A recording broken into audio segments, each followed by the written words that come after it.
Welcome back to 1834. Le Bourdonnais is winning 3 games to 2, and it's the first to win 6 games that will take this 5th match. Today's guest commentator is Captain Smith of the Titanic. Le Bourdonnais sets sail with e4. We have e5 in response from McDonnell.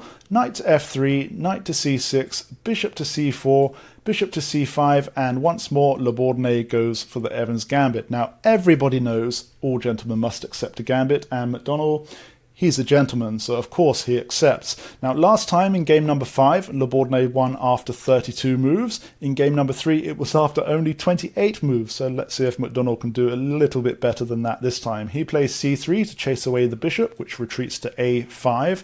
Le Bourdonnais takes the opportunity to castle, and McDonnell pushes d6 to let his light square bishop out along this nice diagonal. d4 from Le Bourdonnais, leading to a pawn exchange in the centre, and McDonnell retreats his bishop back to b6, getting on this nice diagonal heading towards the white king. d5 from Le Bourdonnais, attacking the knight, so the knight comes out to a5, which in turn attacks the light square bishop, which retreats to d3.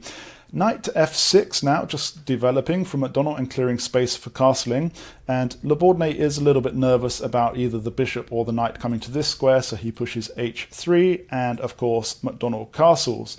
McDonnell still has this bishop pointing towards the king, so Le Bourdonnais moves his king out of the way to h1. And we've reached the same position as in game number 5, except that McDonnell hasn't played h6 and Le Bourdonnais hasn't developed his knight to c3. And from here they further diverge. McDonnell goes for c6. Now a fine move for Le Bourdonnais might be to bring his bishop up to g5 and pin the knight, because McDonnell hasn't played this h6 move to block it. But instead Le Bourdonnais develops his knight to a3 instead of c3. And McDonnell takes the opportunity now to block the dark square bishop. So Le Bourdonnais brings his dark square bishop to f4 instead, and we have captures with the pawns and recaptures. Now the captain, he says there's no time to waste, we must go full steam ahead and grab the free pawn. But for some reason McDonnell decides not to take it, and instead he plays his dark square bishop back to c7.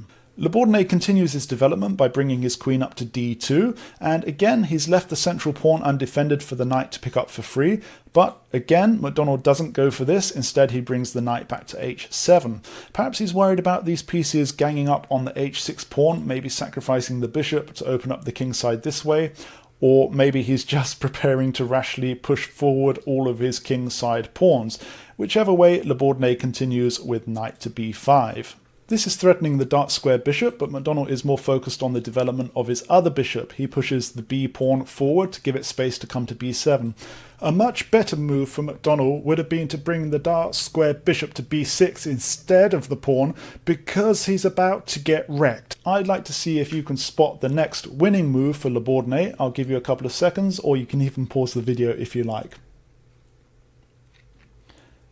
Well, I'm sure you managed to spot it. It was to capture the knight with the bishop, which comes with check. The captain says there's no time to lose, you must go full steam ahead and recapture. But McDonnell runs into a queen-shaped iceberg. This is check, but it also double attacks the dark square bishop here. McDonnell tries to block by pushing his f-pawn, but of course the queen is coming into c7, and we have a queen exchange on the c7 square. Now, as everybody knows, the captain must go down with his ship, so after only 21 moves, McDonnell did the honourable thing and resigned the game. Le Bourdonnais, of course, moved on to more important things like drinking, smoking and gambling with all of his friends. He's now winning 4 games to 2, and I'll see you again next time.